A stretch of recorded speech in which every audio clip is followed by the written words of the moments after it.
Primeiramente, eu gostaria de agradecer muito aos professores e às professoras que aceitaram estar aqui nessa banca, que leram um trabalho que eu tenho certeza com muita generosidade, com muito carinho.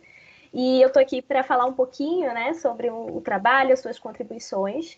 O título é Experiências Transmídia no Parque Temático Magic Kingdom, Branding, Espaço e Insustentabilidade na Disney.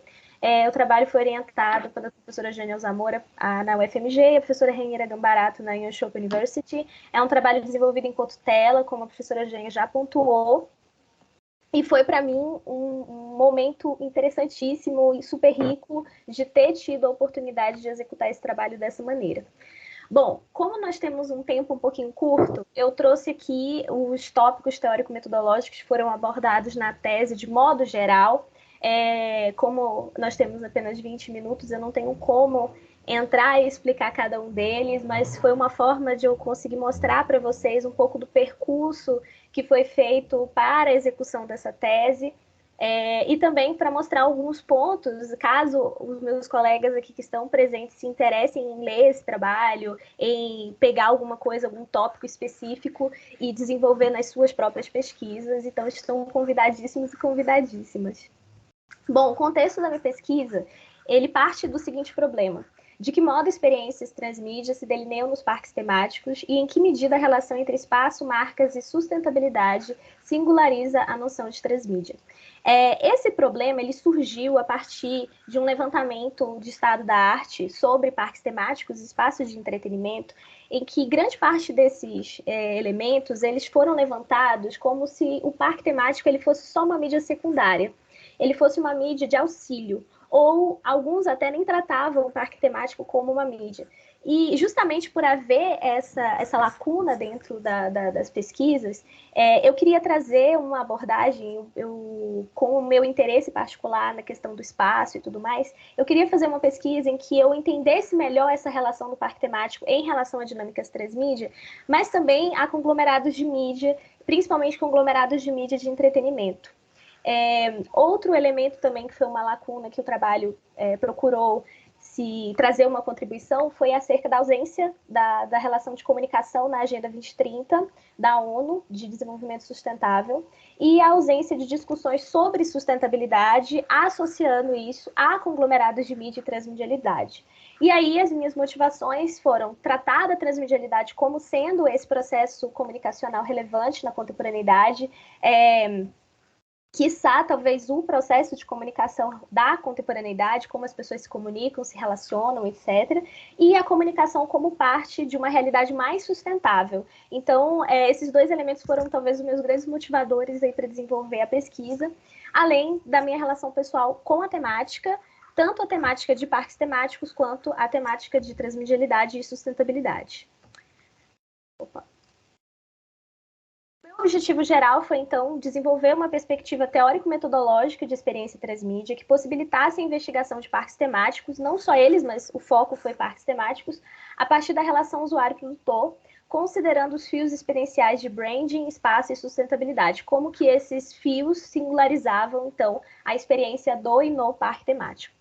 E os meus objetivos específicos: relacionar a transmedialidade a branding, espaço e sustentabilidade como formas de compreender como esses elementos incidiam na relação experiencial usuário-produtor, além de identificar e conectar os parques temáticos à transmedialidade, novamente ressaltando aquela lacuna que foi percebida no estado da arte, e caracterizar e analisar o Magic Kingdom à luz da proposta teórico-metodológica desenvolvida. A partir disso, eu vou destacar alguns elementos que se tornaram, talvez, os pontos principais da minha pesquisa. O primeiro deles foi o meu modelo, desenvolvido a partir do modelo das professoras Susana Tosca e Lisbeth Klastrup. Elas desenvolveram um modelo de experiência transmídia, o qual ele era bastante redondinho, ele era um modelo muito certinho, sabe? E uma das minhas contribuições e uma das minhas formas de ver a questão da experiência transmediática é que ela envolve um resultado afetivo e cognitivo de conexões diferentes entre usuários e produtores. Então, justamente por ela envolver vários elementos, vários fios experienciais, ela não podia ser redondinha, assim, certinha. E aí entrou a questão da relação rizomática que eu faço, a partir das contribuições de Deleuze e Guattari. E eu justamente juntei aí essa perspectiva rizomática desses autores com a experiência transmídia, proposta inicialmente pela Suzana e pela Lisbeth, e fiz a minha adaptação, formulando essa experiência mais rugosa, mais orgânica, em que o modelo ele se torna muito mais fluido. Então, eu relaciono os elementos que as professoras já tinham mapeado de mundialidade, direcionamento do usuário e potencialidade da plataforma, a outros autores, associando a outros elementos afetivos, como memória, engajamento introjetado e nostalgia pervasiva.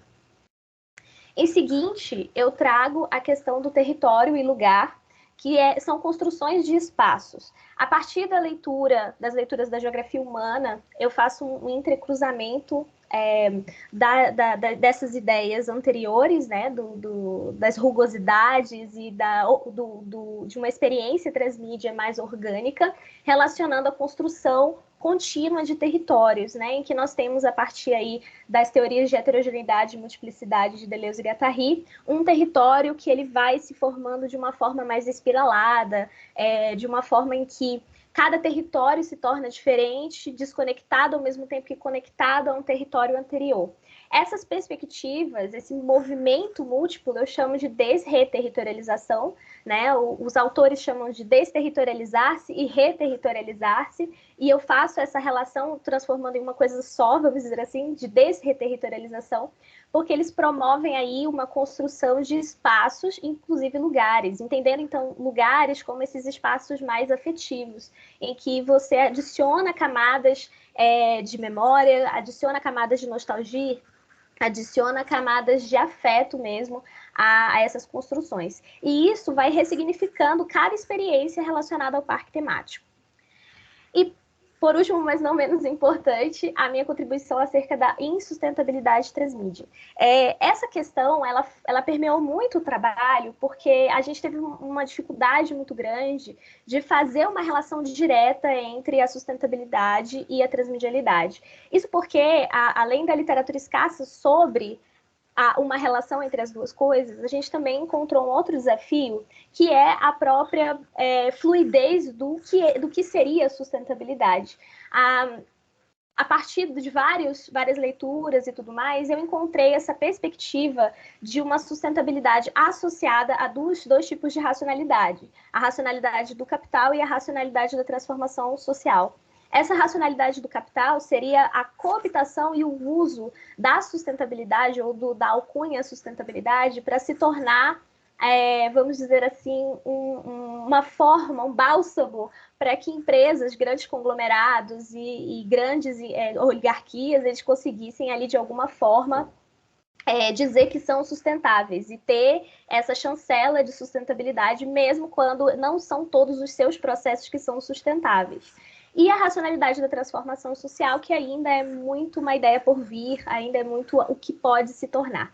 E a partir disso, e entrecruzando a perspectiva de que a sustentabilidade ela é o equilíbrio entre o social, o econômico e o ambiental, a gente chega no ponto da insustentabilidade, esse in entre parênteses, justamente ressaltando, enfatizando o fato de que é uma relação contraditória, é uma relação que pode ser sustentável ou não, dependendo de para quem que você está se referindo. Então, em muitos momentos, inclusive na tese, eu proponho e eu coloco que a relação que está acontecendo naquele momento sobre aquela experiência transmediática, ela pode ser sustentável e ela pode ser sustentável dependendo do que a gente está avaliando. Então, uma ação como, por exemplo, o merchandising para cosplays, para a marca, ela é uma ação sustentável, ela tem uma alta relação econômica, ela tem uma alta relação com os fãs, porque os fãs se identificam nesse lugar, mas, ao mesmo tempo, ela pode ser extremamente insustentável para o meio ambiente e pode ser insustentável também para outros elementos. E entrando aqui no meu objeto empírico, eu dividi ele em 3 momentos, né, no capítulo sobre a empiria, em que eu falo bastante sobre os parques temáticos, como essas mídias, como esses espaços de entretenimento, falo da sua origem e ressalto o fato de ser, né, o setor de turismo que mais cresce no mundo.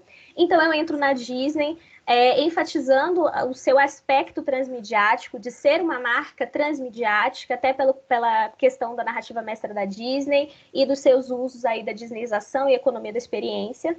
E então eu entro no Magic Kingdom, que é o parque temático mais conhecido e visitado do mundo. Fez 50 anos em outubro do ano passado, mas ainda está em comemoração desses 50 anos, vai até ali janeiro do ano que vem.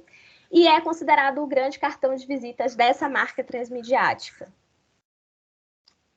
Aí, sobre o meu percurso metodológico. Inicialmente, eu executei entrevistas semi-estruturadas com especialistas, justamente por eu ter encontrado certas dificuldades com a literatura. Essas entrevistas, elas foram cruciais, foram momentos muito ricos em que eu pude conversar com esses professores todos sediados na Europa, justamente para ter essa troca e entender um pouco mais sobre esses tópicos que eu estava articulando. As entrevistas todas, inclusive, vão ficar disponíveis lá no YouTube para quem quiser assistir, todas legendadas, justamente com essa proposta de popularizar esse pensamento, popularizar essas conversas, essa possível literatura de acesso a esses lugares em que eu tive uma certa dificuldade de acessar no início. O rizoma, né, eu acesso aí Deleuze e Guattari nessa noção de conexão entre usuário e produtor. A cartografia, que aparece como a pesquisa foi desenvolvida a partir das suas 8 pistas, então eu vou desenvolvendo a pesquisa em cima dessas 8 pistas e a forma como eu abordo os tópicos, as conexões, etc. E vem aqui eu considero minha contribuição metodológica, que foram as escalas, em que eu busco isso ali na arquitetura, na geografia e também um trabalho de um colega meu lá da PUC, do Marcos Soares, que ele criou uma metodologia para analisar filmes, analisar conteúdos midiáticos fílmicos, e eu faço uma adaptação disso para analisar dinâmicas transmídia.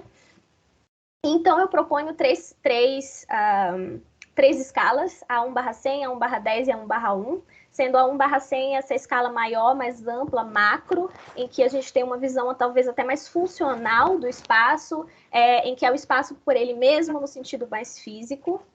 A 1/10, em que a gente adiciona aí a perspectiva do produtor, da marca. E, finalmente, gente, alguém está com o microfone ligado? Poderia desligar, por gentileza? De nada, filho. E a 1/1, que é a inserção, que se torna a inserção do nosso usuário dentro do âmbito. Eu vou pedir novamente, quem está com o microfone ligado, por gentileza, desliga. Maria Jesus, por gentileza. Obrigada. Não, ainda não desligou. Nossa. Tem mais? Quem abrir a reunião, se puder desligar aí, Maria de Jesus Bastos. Aguardo só um instante. Gente, está me atrapalhando demais. Poderia desligar, por favor, o microfone? E, por último, a coleta digital, em que foi analisada cada uma das nossas escalas, o que foi analisada, em que eu fiz aí uma coleta tanto acerca de materiais produzidos pelo produtor, pela marca Disney, quanto também pelo que foi produzido por pessoas, usuários e tudo mais. E aí, a gente utilizou aí as questões éticas e morais de uso de imagens, de também utilização desses meios de uma forma em que a gente pudesse preservar essas pessoas e dar o direito delas de imagem, tudo concedido.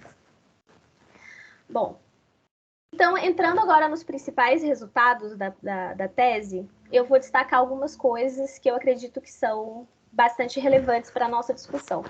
Primeiro, esse é o resultado das 3 escalas, o resultado visual das 3 escalas, utilizando o modelo de experiência transmídia e entrecruzando o 1/100, 1/10 e 1/1.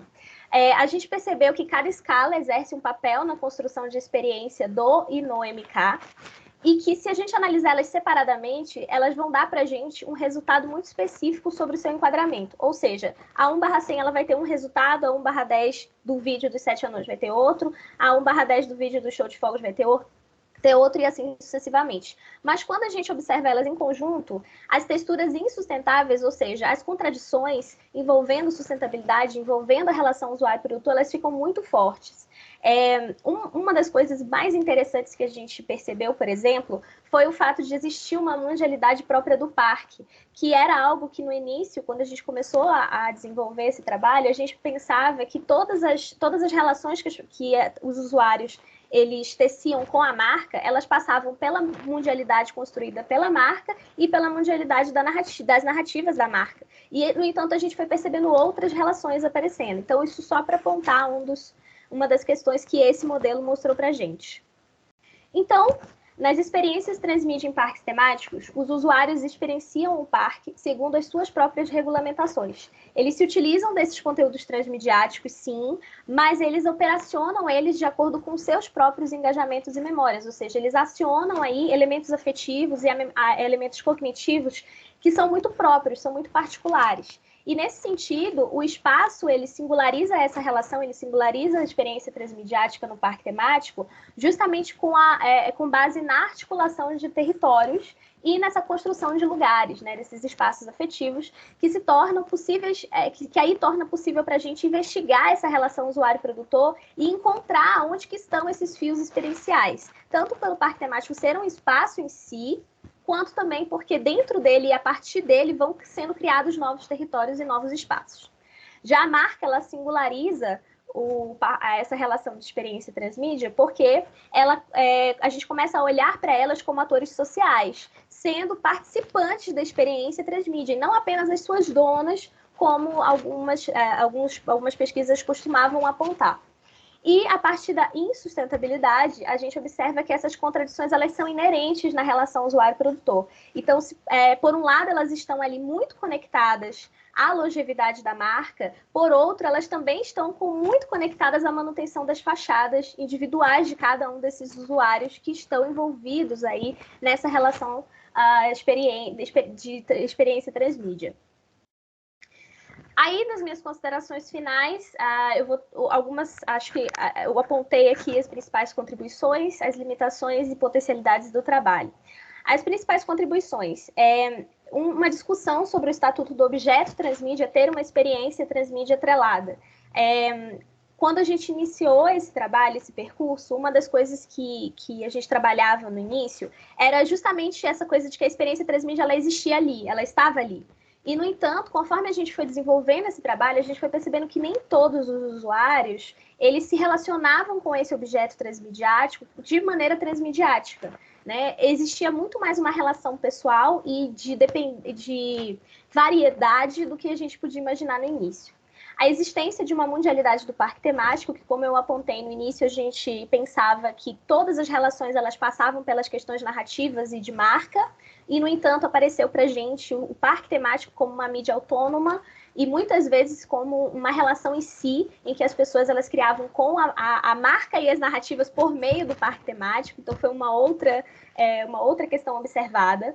A espiral da experiência transmídia, em que nenhuma experiência ela vai ser igual a outra, nem mesmo para os indivíduos. Então, em cada momento que ela acontece, ela vai acontecer de uma maneira diferente, e aí ela acontece de forma espiralada e não de forma circular.